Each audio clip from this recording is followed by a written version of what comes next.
Hello everybody, what's going on? My name is Vin Drake from catscozygames, and I'm here for another tutorial for you. This time it is the crop bot from OpenComputers for IC2 Crops.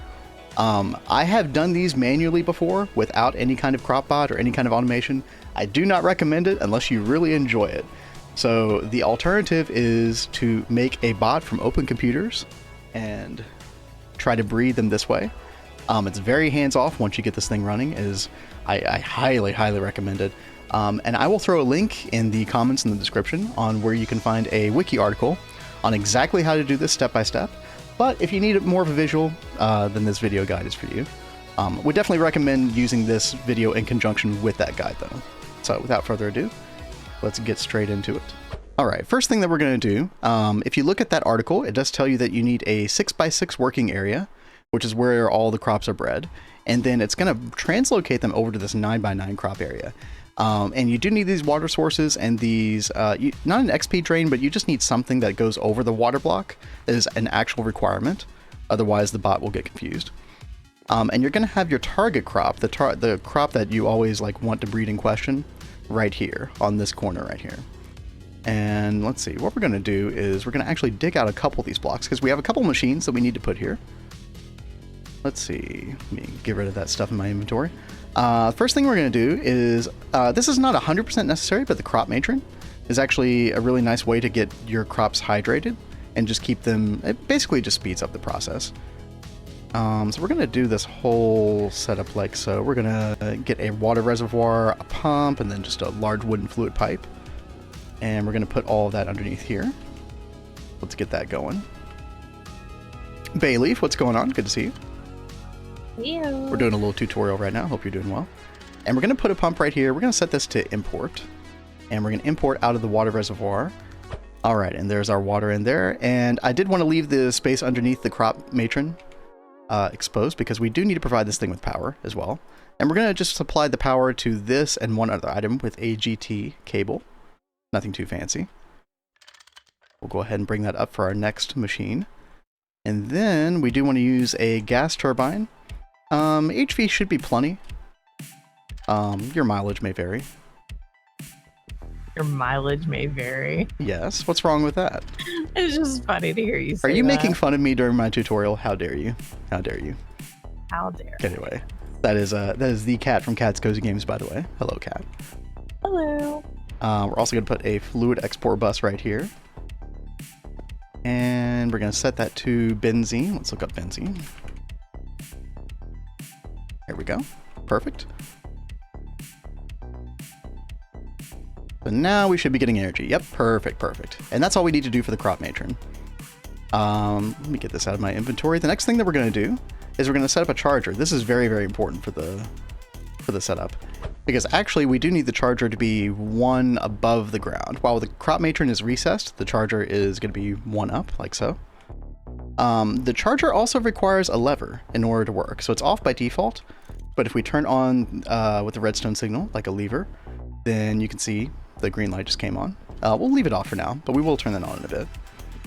One of the other things that you need is a drawer. And let me see. Oh, not like that. Let's put some dirt down and then a drawer. Those storage drawers can be a little bit finicky to place. And what we're going to do is we're going to put all of our crop sticks. We want to constantly supply this with crop sticks. We can go ahead and lock it. This is the location where the crop bot will go and gather more crop sticks because you always need more. You do end up running out eventually. It does use them up. And then the one other thing that we do need is storage of some kind. So this is where extra crops, extra seeds, etc. End up going. And in fact, what we're going to do is we're going to set up several of these filing cabinets. The filing cabinets are very good at storing IC2 crop seeds, specifically. Because they'll, you get all kinds of different types that don't stack with each other. But they do end up, the filing cabinet ends up being a very efficient way to store them. So, there we go. We'll use a little bit of item conduit to come out of the drop-off chest. And basically we'll come over here and we'll insert and we'll kind of do a priority system. So we'll do priority 2 for that one. When that one fills up, then we'll do priority 1 and then priority 0, and then we'll set these to extract. That should work out very well. I've got an extra filing cabinet over here, but that's fine. All right. Now, another thing that we need, this is the item that will actually allow for the translocation of crops from this little bit here. It'll take crops from the working area. It will transport them to this little patch of farmland right here, and then it'll transport from that to one of our sort of like final destination spots over here in the 9x9. And it uses that via something in Thaumcraft called the transvector dislocator. So you need that, and then you're also going to need a transvector binder. This is the tool that the crop bot will use in order to move that crop around. And so we're going to place that right here. You do want this bit of moving part right here. See how it's sort of like rotating clockwise. You do want that facing this bit of farmland right here. So this is placed correctly. And I believe that should be everything. Yeah, that should be everything. So what we're going to do next is take the rest of the stuff out. Don't mind the lightning. We're fine. We're going to place the crop bot down onto the charger, like so. Now, pay close attention and make sure that the chest portion of the crop bot is facing away from the working farmland. So you want it facing this direction. If you have this facing the wrong direction, the crop bot is going to end up like start moving around in the wrong direction. You definitely don't want that. So we do have that placed correctly. The next thing that we're going to do is we're going to put our floppy disk here. You need an open OS. This is a very temporary thing. We'll be able to take this out in a bit. You're going to place that right there. And then you're going to place a spade in this bottom right corner. The positioning of these items is very important.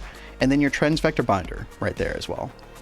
And so what's going to happen is we need to do a little bit of programming in the bot next. And again, you can go to the wiki article to find out exactly what you need to copy and paste here in a moment. But what we're going to do is we insert the floppy disk in here. We're going to turn the charger on, and then we're going to press the power button. And so we should get a couple prompts here in just a moment.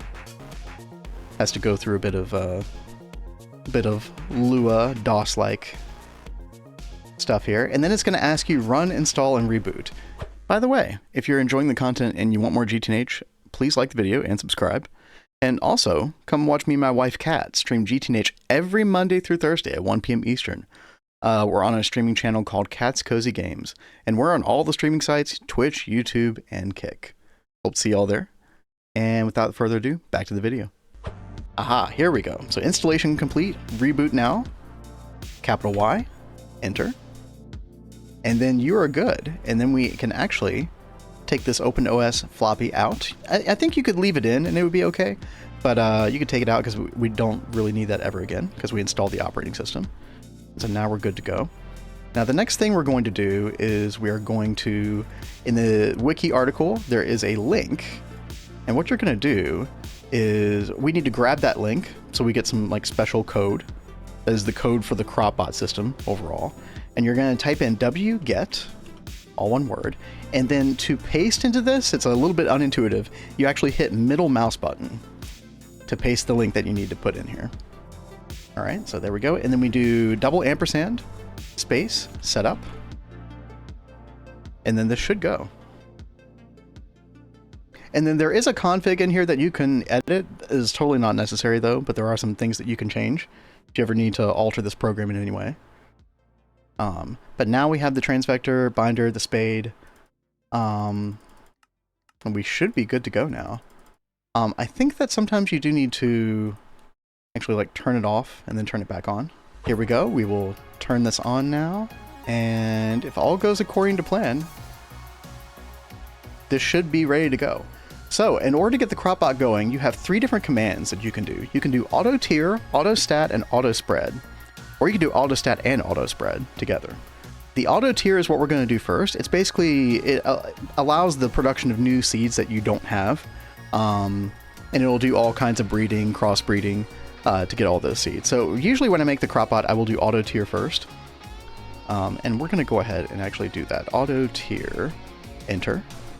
All right, I think we figured out what's going on. There were a couple of problems with this. First of all, to run auto tier, you do need a couple of initial crops here. And you just want to place these in a checkerboard style like this. Always have a crop in the target spot, right here, right next to the charger. And it'll fill in crop sticks, double crop sticks in between, and also a checkerboard style. Also, you might need to flip this lever again a couple times to make sure that the charger is working properly. Make sure that the energy on this guy is 100%, because if it's not 100%, you're actually going to run into some issues. I believe the bot is designed to only go when it's actually at 100% energy, fully charged. That could be an issue as well. But here we're going to try this again. Auto tier. Like so. And there he goes. Look at that. Like he's already transvectoring something. Not sure what's going on there. Hey, look at that. There's your double crop sticks. Oh, what a guy. Check this guy out. We are finally touching grass now, everybody. And this should be good. And the other commands that you can do that you'll use way more often are autostat and autospread. And you can actually do a command that's autostat and autospread. You'll see that in the wiki. And that's a very common one where it will try to get the maximum numbers on the seeds without them also producing weeds simultaneously, because you definitely don't want that. If your growth stat goes above 23, there's always a chance for weeds. So it'll take the growth stat up to 23, the growth around 30 or something like that, or the gain around 30, and then it will start multiplying those, and then eventually when you get enough, it'll start putting them in this working field. And then theoretically, once the program is completely done and shut off, you will have a whole 9x9 field full of max statted crops of your choice. So very handy. One of the first things that we're going to go for in this world is sugar beets, because we are lacking in oxygen, and sugar beets are a fantastic source of that. You can see the sugar beet right here, and then you use that in an extractor, you get 8 sugar, and then you can electrolyze the sugar for a ton of oxygen. Very, very nice. So if you found that tutorial helpful, please give the video a thumbs up and subscribe to the channel, and we'll come back with you with another tutorial soon. Until then, y'all have a good day.